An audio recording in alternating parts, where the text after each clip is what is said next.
Bueno,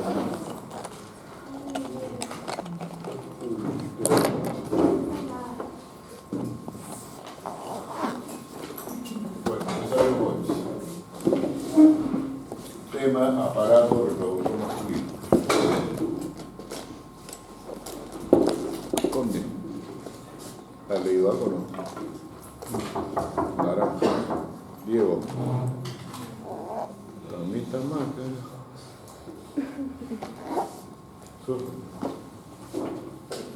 mamá.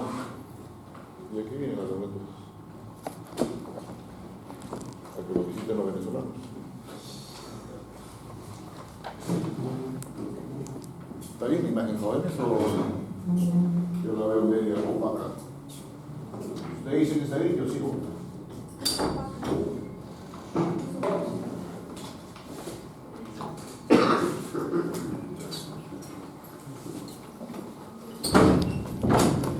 Decida.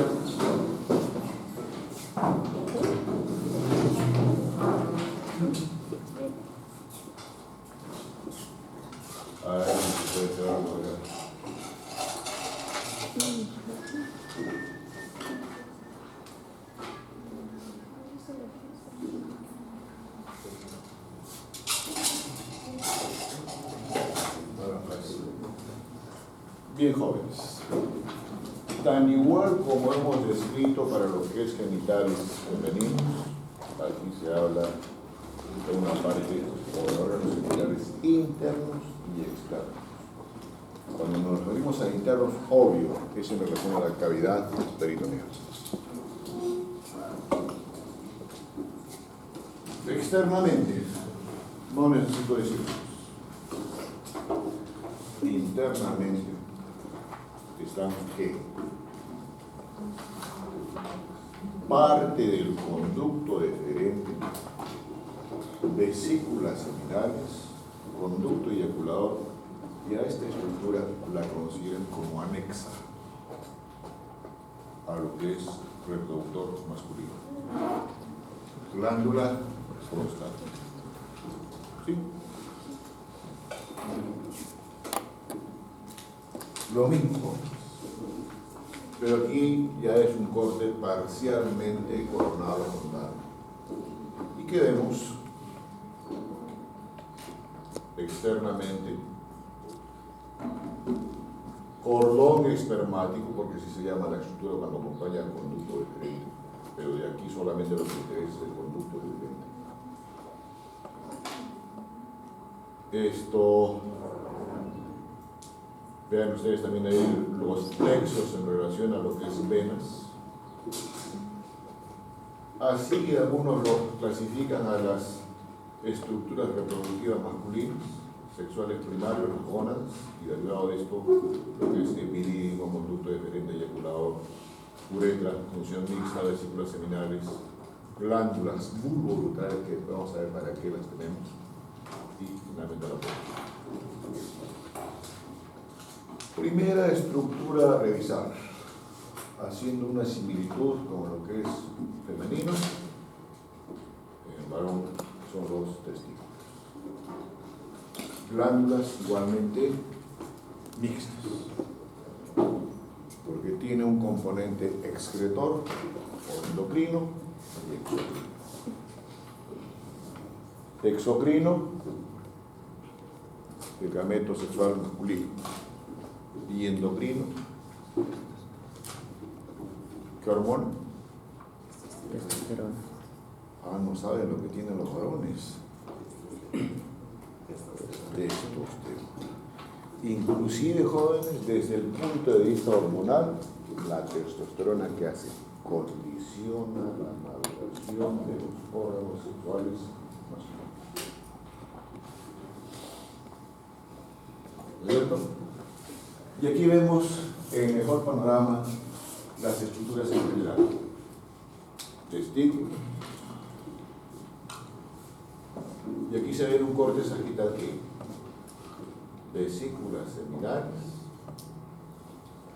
próstata, acá hay una dilatación prostática, unos hablan de una pared anterior, otra posterior, y en la posterior definitivamente está ubicado el utículo prostático, y en el entorno del utículo prostático están los conductos eyaculadores. ¿Qué cosa hace el conducto o los conductos eyaculadores? ¿Cómo se forman? Más adelante. Y aquí vemos el trayecto que tiene la uretra masculina. Porción prostática, porción membranosa, donde está el diafragma o urogenital, y la porción peniana o esponjosa.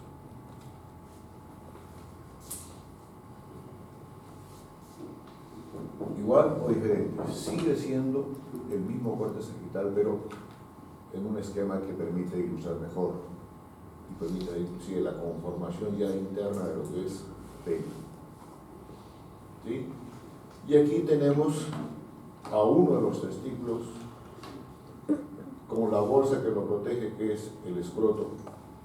Ven ustedes esto en café, es el epidídimo que tiene esta configuración y esta ubicación, y después de la cola del epidídimo nace esto que es el conducto deferente, acompañando en esta porción a lo que es el cordón espermático. ¿Sí? Y aquí está el conducto eyaculador. Las vesículas seminales tienen un conducto aparte que se adiciona, se fusiona con el conducto deferente, y después ambos realmente forman todos los conductos eyaculadores. Entonces, la primera estructura a revisar, jóvenes, como les vuelvo a repetir, son los testículos. Embriológicamente, en el adulto y en el recién nacido, ambos testículos deben estar a nivel de las bolsas escrotales. Pero en el embrión, los testículos no están en las bolsas escrotales. Tienen un proceso de desarrollo, de maduración embriológica. Originalmente los testículos están a nivel de la fosa lumbar, ¿cierto? Y después, a medida que va madurando el feto, obvio, va descendiendo, y finalmente en el recién nacido y en el niño, ambos testículos deben estar ubicados en las bolsas escrotales. Entonces, y el proceso de migración es este, ¿no? Ahí, más o menos a los 6 meses de maduración del embrión, que referencialmente se comenta que debe estar a nivel de la espina ilíaca antes de los y a los 9 meses que termina la gestación, sí, definitivamente deben estar rotados acá, en ambas bolsas escrotales. Pero, ¿qué pasa en ese proceso de maduración o de migración de ambos testículos? Puede ocurrir los siguientes jóvenes: que uno esté definitivamente en la bolsa escrotal y otro se quede en el camino. O también puede ocurrir esto, que se quede a nivel del conducto inguinal. Se pueda quedar en la región definitivamente inguinal o puede quedar en la región abdominal. ¿No es cierto? Entonces, estas no ubicaciones adecuadas de los testículos en la bolsa escrotal recibe la denominación de criptorquidia. Ahora, lo extremo, ¿puede haber ausencia de uno de los testículos? Sí, y eso se llama anorquía. Entonces, de ahí la importancia que tiene el neonatólogo cuando recibe a un recién nacido varón, debe examinarle las bolsas escrotales, porque esto debe ser corregido prematuramente. Porque si los testículos no están ubicados en las bolsas escrotales, ¿qué pasa? El riesgo de atrofiarse los testículos y, obvio, perder su capacidad de, más adelante, la elaboración de espermatozoides, porque no va a estar a una temperatura a la cual deben estar los testículos, que es en las bolsas escrotales. ¿Cierto? ¿Y quién es que acompaña o dirige, digamos, el descenso testicular? No solamente es pura maduración, O hay influencia hormonal, sí. Pero lo otro que caracteriza a jóvenes es la presencia de esto. Esa es la estructura del tejido conjuntival elástico que, como se dice, dirige el descenso testicular. Y esta estructura se llama el gubernáculo testis. ¿No es cierto? En el embrión dirige.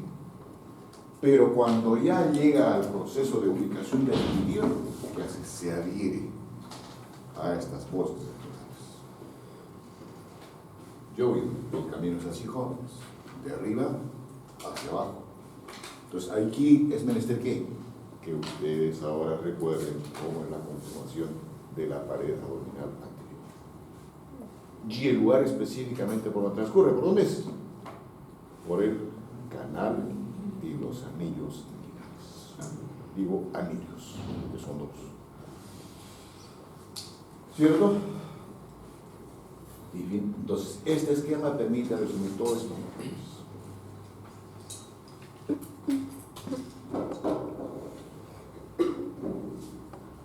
Y este descenso así de los testículos, considerando los diferentes estratos que tiene la pared abdominal, ¿qué hace? Y para que sea entendible la descripción, es como si arrastrase consigo, a medida que descienden los testículos, todos estos estratos que conforman la pared abdominal.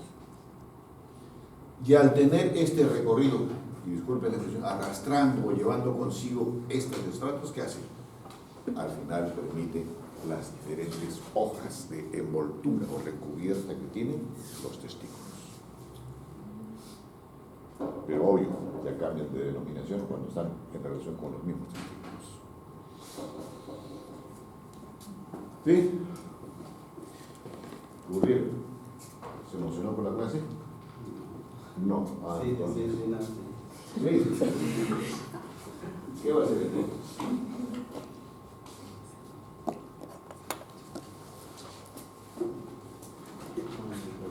Ah, carajo, encima remedas. No te sientas. Y si quieres sentarte, nos firmas asistencia.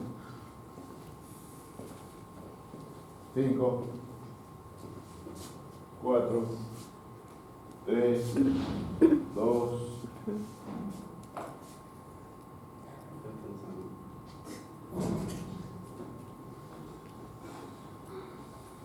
Claro.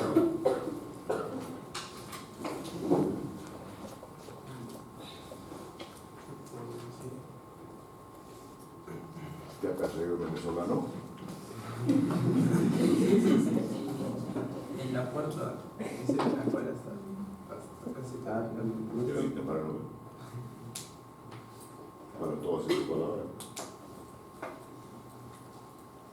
Ahora qué hacemos.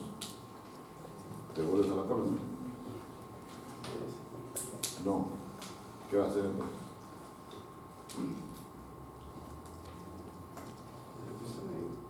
¿Ah? Lo que usted me dijo. ¿Cómo está la delegada? La subdelegada. ¿Hay una valiente o valiente que asume el papel? No hay valientes. Entonces, ¿algún atrevido? Ahí está el atrevido. A ver, pasa Pilco. ¿Para qué levantar la mano? Para observar, no la pasa. ¿Qué más? ¿Qué más, muchachos? Oriéntalos. ¿Qué? Arrójate. Qué buena chiste. Sí. No, yo creo que.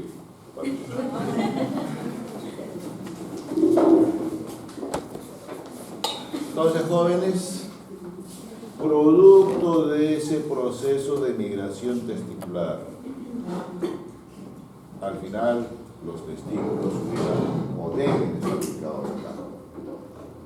Y la ubicación, ustedes lo van a encontrar en la biología, el testículo izquierdo siempre tiene la propiedad de estar más abajo que el derecho.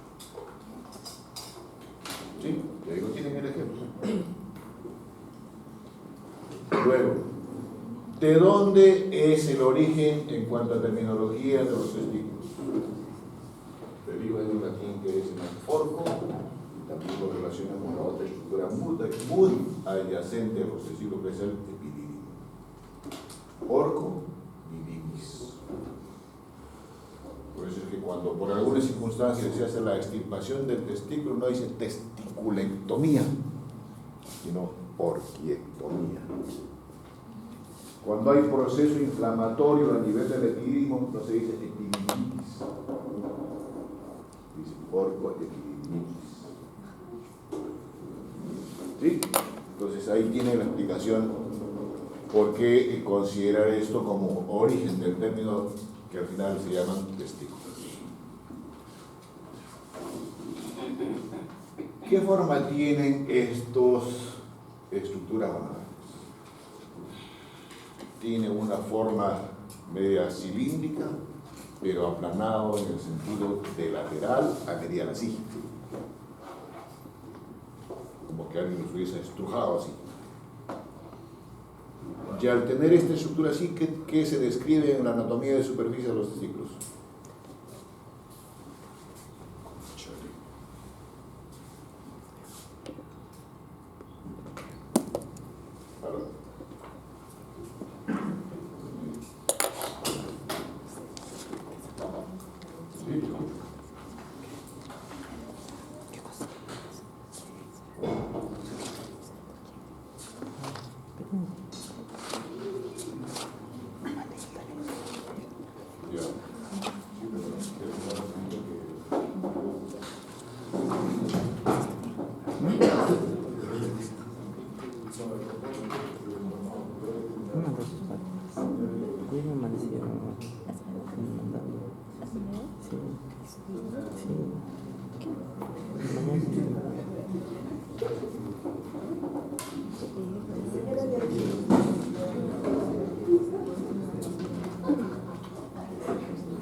Lo dejamos al testículo acá, ¿no es cierto?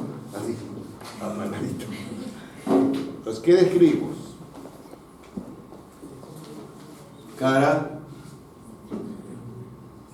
Ya chicos, anatomía 1. Interna. Suspendo la clase, de verdad. Diego.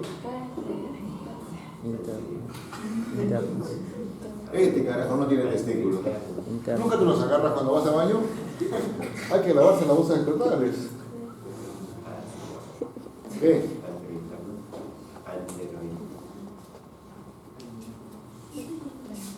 Cara medial, cara lateral, borde anterior, lo opuesto, borde posterior, polo superior y polo inferior.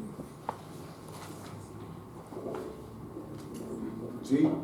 Y el testículo no está así. El testículo está así. Como que los polos inferiores se juntasen y divergen los superiores. Y traigan el esquema. Ahora, ¿qué importancia tiene saber esta configuración así? Y dicho sea de paso, no pesan mucho los testículos. 20 a 25 gramos, así que no se emocionen, muchachos. ¿Qué importancia tiene saber cosas?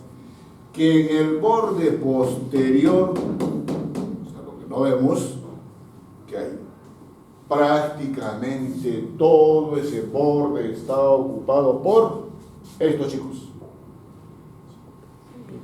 El epidídimo con sus 3 porciones. cabeza, cuerpo y cola. Alcázar dice, yo no tengo epidídimo, qué pena. Y se lo confiesa todavía Susan. ¿Estamos? Y además, en el polo superior, ¿qué se ubica? El tilio testicular. La orientación ya se la acabo de decir. Y en este borde posterior, chicos, ¿qué hay? Hay como una pequeña, así, ligera excavación, con la intención de ¿qué? De servir de superficie donde se va a alojar el epidídimo. Pero hay una estructura o tejido anatómico que lo permite separar. Y eso se llama el seno epididimario. Y en este seno epididimario que está en el borde posterior, ¿qué más hay? ¿O cómo es este seno epididimario? Es producto de qué? La capa más interna que tiene recubierta el parénquima testicular conjuntamente con el epidídimo. La túnica albuginia. Es la telita más finita que recubre realmente a los parénquimas testiculares. Y lo adhiere también al epidídimo, a esa superficie de los testículos. ¿Listo, jóvenes? Esta es una vista medial, ¿no es cierto? Esta es la túnica. Ya la siguiente hoja yendo de dentro hacia afuera, la hoja visceral y la hoja parietal, la siguiente hoja que recubre a los testículos. Y cuando hay persistencia del espacio entre estas dos hojas, ¿qué permite? Una patología que se llama el hidrocelia. ¿Significa esto entonces, jóvenes? ¿Cuál es la capa más interna que tiene la pared abdominal? Fascia y peritoneo. ¿No es cierto? Este es un arrastre de lo que es el peritoneo. Hoja visceral y hoja parietal. Y lo mismo en una vista lateral, donde sí se ve mejor esto que es el seno epididimario, el epidídimo, y estos son los tractos que condicionan la función, el cierre de este espacio que debe ser virtual, no de esta entre la visceral y la parietal. Y nuevamente el esquema que se los mostré antes, ¿no es cierto? Cuando hay la persistencia de esto que les acabo de comentar entre la hoja visceral y de parietal, no solamente puede condicionar la presencia de hidrocelia, explica el mecanismo de las hernias congénitas. ¿Por qué?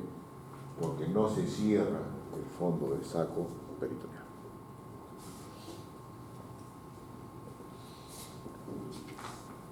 Hasta el esquema que antecedió al testículo lo vieron semidesnudo. Pero solamente les comenté de la albuginia y de la hoja visceral y la parietal. Pero mejor vayamos así en orden. ¿Qué es lo que primero arrastra el testículo cuando desciende?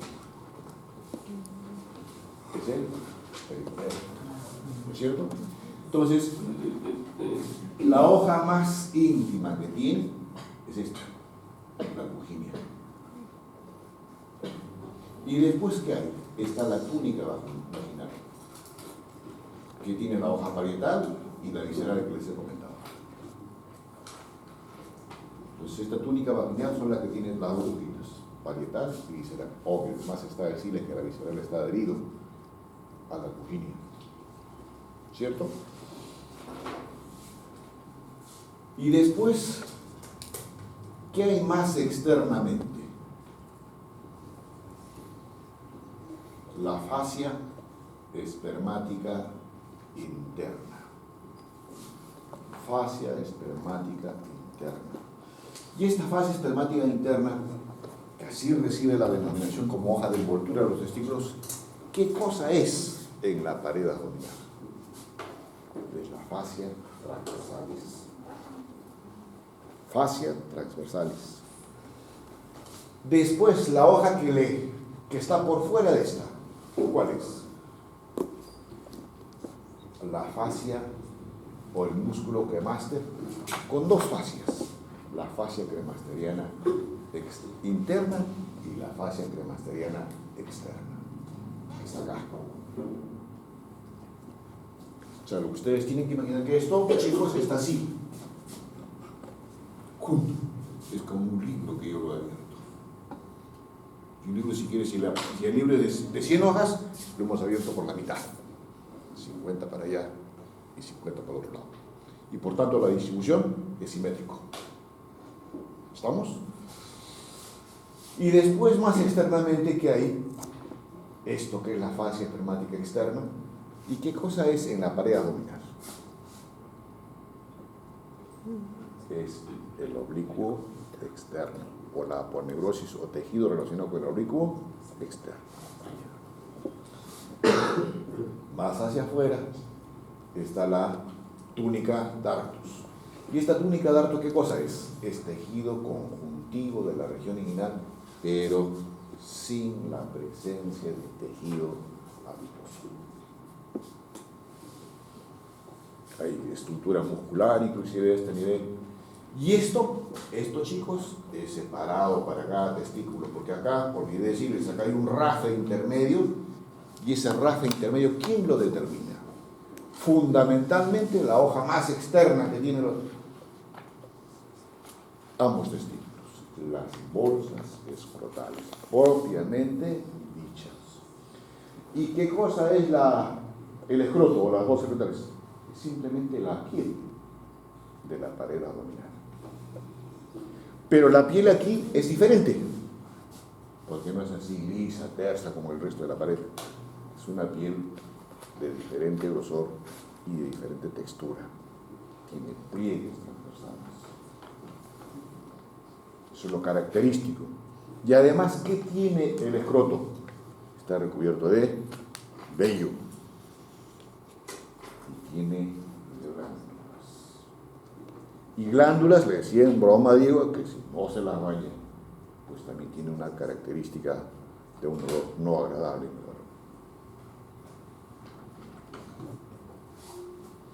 Entonces, ahí tienen, jóvenes, las diferentes hojas de envoltura, las diferentes hojas de recubierta, las diferentes hojas que le condicionan una temperatura especial a los testículos que puedan comportarse realmente como la fabricación de gónadas u hormonas.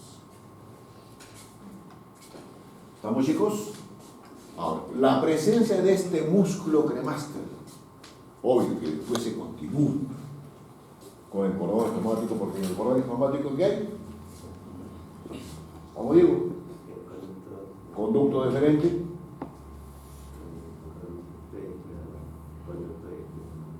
naranjitas, Mohamed,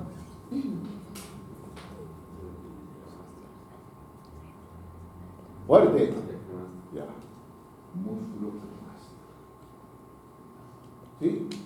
Lo dejamos ahí, porque lo que quería que recuerden es eso.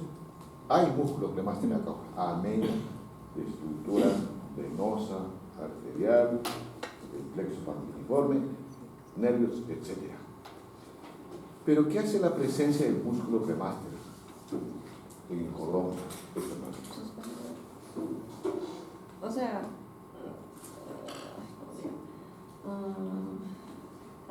Negro en tus palabras, Jimena.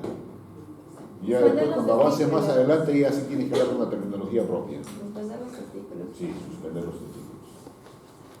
Los testículos jóvenes tienen la capacidad de ascender. ¿Cuándo? Cuando al varón, y esto se utiliza en terminología de jóvenes, ¿cómo se hace esto? Desde el punto de vista de sensibilidad de la cara medial tercio superior del muslo, ¿qué hace? El testículo, así, entre comillas, de manera defensiva, se sube. Y eso se llama el reflejo cremasteriano. Este músculo casi digo nosotros, si van a sentir malas ramas. En el varón, ¿qué hace joder? En nosotros, en el varón, está pobremente desarrollado. Pero en otras especies, este músculo está marcadamente desarrollado. Se los esconde, se los guarda. Y solamente sus voces cuando hay cópula. En el varón debe estar presión sus bolsitas, si no, nada. ¿Sí? Pregunta está acá, jóvenes. Bueno, después de los testículos así ya conformadito, este es un corte coronal o frontal que se ve lo mismo, jóvenes. Lo mismo que les he comentado hasta acá. ¿Sí? Y este es un corte también coronal o frontal, pero ya permite ver que las estructuras internas que tiene el parénquima testicular.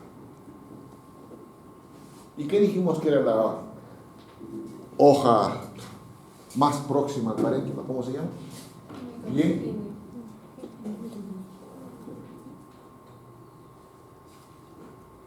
No tiene. ¿Alcanza? La albuginia. Albuginia. ¿No es cierto? Y esta albuginia, que es lo más externo y lo más pegado a los testículos, ¿qué hace? Como que se introduce en el parénquima del testículo. ¿Y determina qué? La presencia de lóbulos. Y dentro de la estructura del testículo, ¿qué hay, jóvenes? Primero, los septos que les acabo de comentar, la túnica albuginia. ¿Y qué más hay?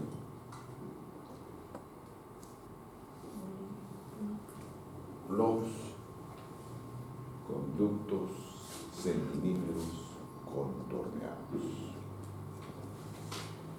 ¿Sí? Y estos conductos seminíferos contorneados, que más o menos se dice que hay 2 a 3 por cada longitudinal, oreja, es el lugar donde realmente se fabrican los espermatozoides. Y todas las demás estructuras que luego voy a comentar, simplemente, ¿qué son? En parte. Además es naranjas de conducción de los espermatozoides. ¿Vamos? ¿Quién les ha comentado que los espermatozoides se guardan? Sí, se guardan en los bancos de espermatozoides que hay. Por eso es que las mujeres ahora ya no quieren tener maridos. Van a un banco y se guardan. No se guardan, chicos, los bancos no se guardan. Entonces, después de los tubos seminíferos contorneados, ¿qué digo?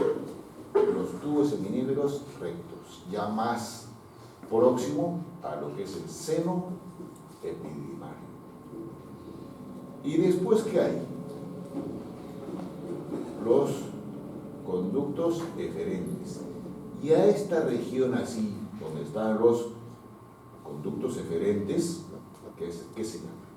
El cuerpo de Higgs-Mori. Higgs-Mori. Inclusive algunos comentan que a este nivel puede haber un remanente embrionario que es la cidátides de Morgaglia.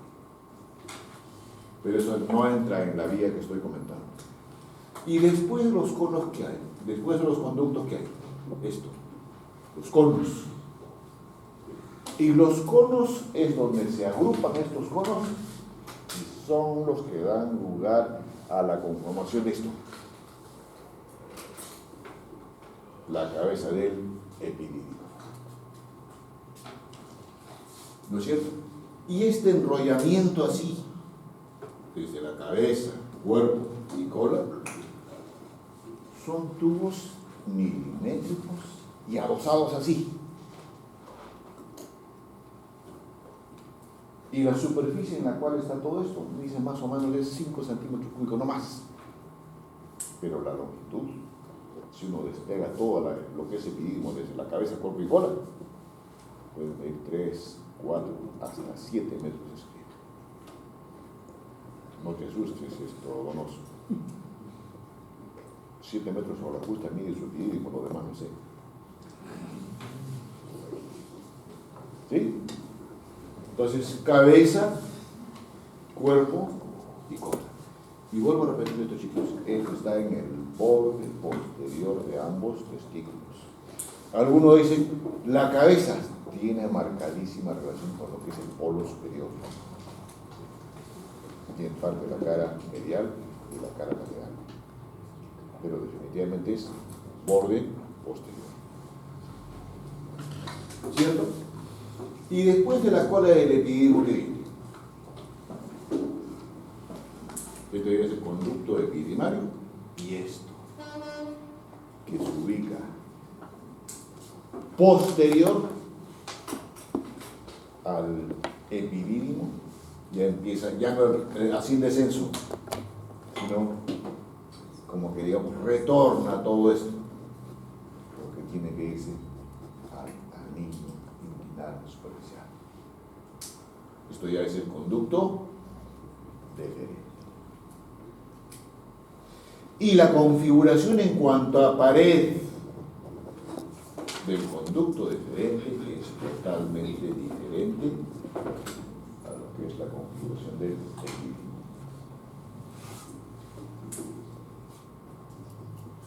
Y aquí lo tienen mejor esquematizado. Esto son los contorneados, estos son los rectos, y la confluencia de los rectos algunos le denominan la red testicular. Después vienen los conductos eferentes, el cono o cabeza del epidídimo, cuerpo, cola. ¿Sí? Esto es puro esquema sin nada de parénquima, a diferencia del anterior diapositivo, con la intención de explicar mejor la estructura interna que tienen los testículos científicos. Ahora, si yo les he comentado que este es el lugar donde realmente se fabrican los espermatozoides, entonces la vía que tienen los espermatozoides hasta llegar a lo que es eyaculación es este recorrido, jóvenes.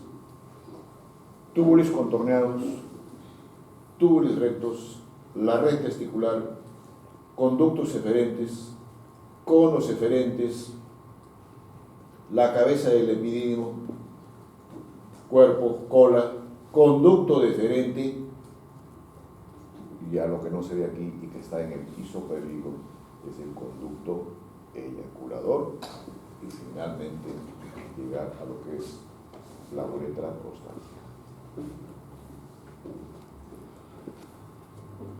Y es en la pared posterior de la uretra prostática donde desembocan los conductos eyaculadores. Ese es el recorrido que tienen los espermatozoides. En otro esquema, jóvenes, aquí está esquematizado un tubo seminífero y ahí histológicamente esta es la configuración que tiene. Entonces, a esta vía que estamos comentando, lo hemos dejado acá. ¿No es cierto? Conducto, oreja, no es eferente, sino con D de dedo, referente.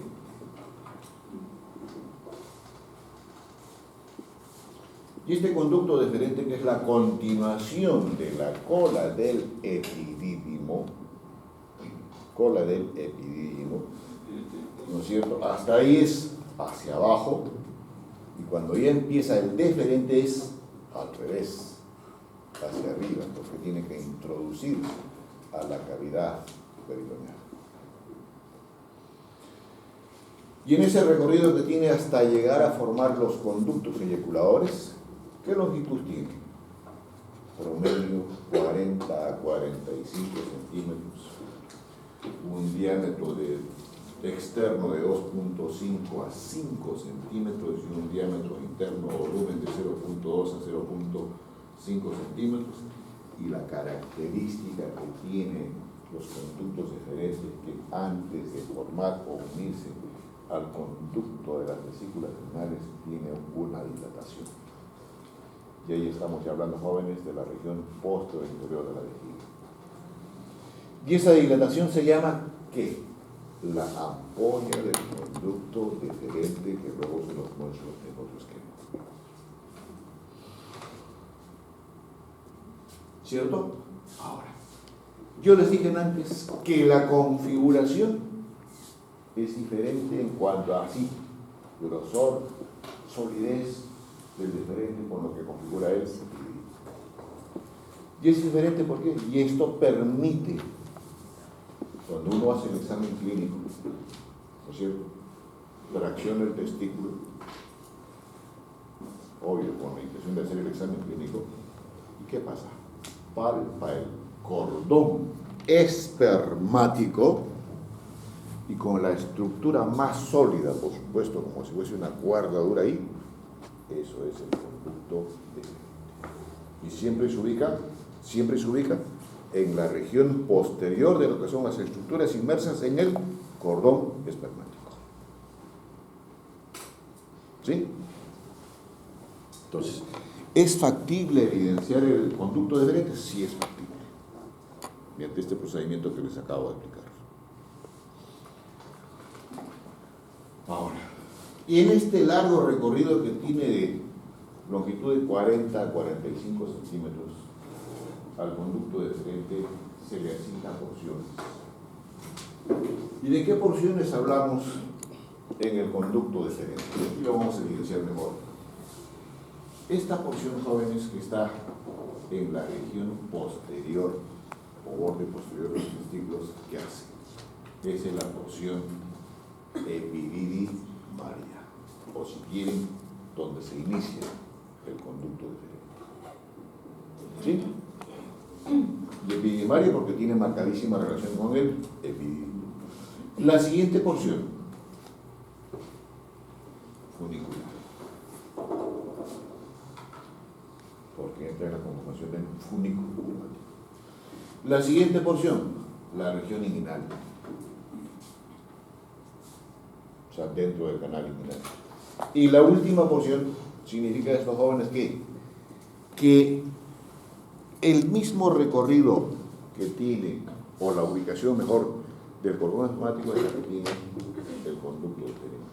Hasta, oreja, hasta el anillo inguinal profundo.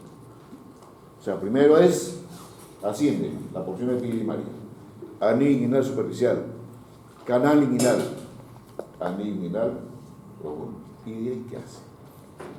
El conducto deferente se separa, o si quieren, lo abandona, es ingrato, desleal con el cordón espermático y se va a la región lateral del piso pélvico. Así, de lateral, posterior, medial. ¿Para qué? Para ubicarse pues en la región posterior inferior de la vejiga. Y esa última porción que les acabo de comentar, después de la porción funicular, es la porción abdomino-pélvica. Entonces, 4 porciones: epididimaria, funicular, inguinal y abdomino-pélvica. Entonces, al conducto deferente lo estamos viendo acá. Este es vejiga. Aquí estaría la porción inguinal, funicular, inguinal, y aquí viene esta que están viendo acá, ya es parte de la abdomino. Se separa, tremendo juego que hace. ¿Y dónde termina realmente este conducto o los conductos deferentes? Acá. Esa es parte de la porción abdomino-pélvica. Y esto es su extremo más distante, que les dije que tiene una dilatación. Esa es la ampolla del conducto deferente. Y esta ampolla del conducto deferente, pues se adelgaza. Se adelgaza y ¿qué hace? Se fusiona con el conducto excretor que tienen las vesículas seminales. Ahí. Se fusionan ambos y después recién forman el conducto eyaculador. Y el conducto eyaculador, si eso sí, está en el parénquima prostático en su región posterior. Y el conducto eyaculador, que en parte se ve aquí, jóvenes, mide aproximadamente 2 centímetros en longitud y un diámetro de 0.8 a 0.2 milímetros. Esto último que les acabo de comentar de medida, por lo repetir, es para el conducto eyaculador. Podría estar dentro del mismo parénquima de la glándula prostática.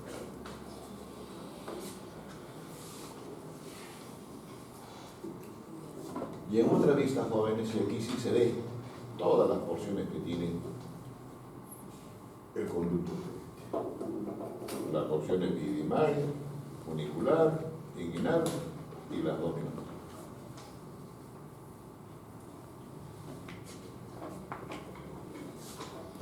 Estamos, chicos, en la pared posterior y este es posterior inferior de la vejiga. Entonces, conducto deferente termina en la fusión que tiene el deferente con el conducto excretor de la vesícula seminal. ¿Y qué caracteriza a esto que son las vesículas seminales? Que es otra parte en la conformación del aparato reproductor. ¿Dónde se ubica? En la región postero-inferior, obvio, externamente de la vejiga, lateralmente aquí, a la ampolla del conducto deferente, ¿sí? Tiene una longitud promedio de 5 centímetros, un diámetro de 2.5 a 3 centímetros. ¿Y qué otra característica tiene las vesículas seminales?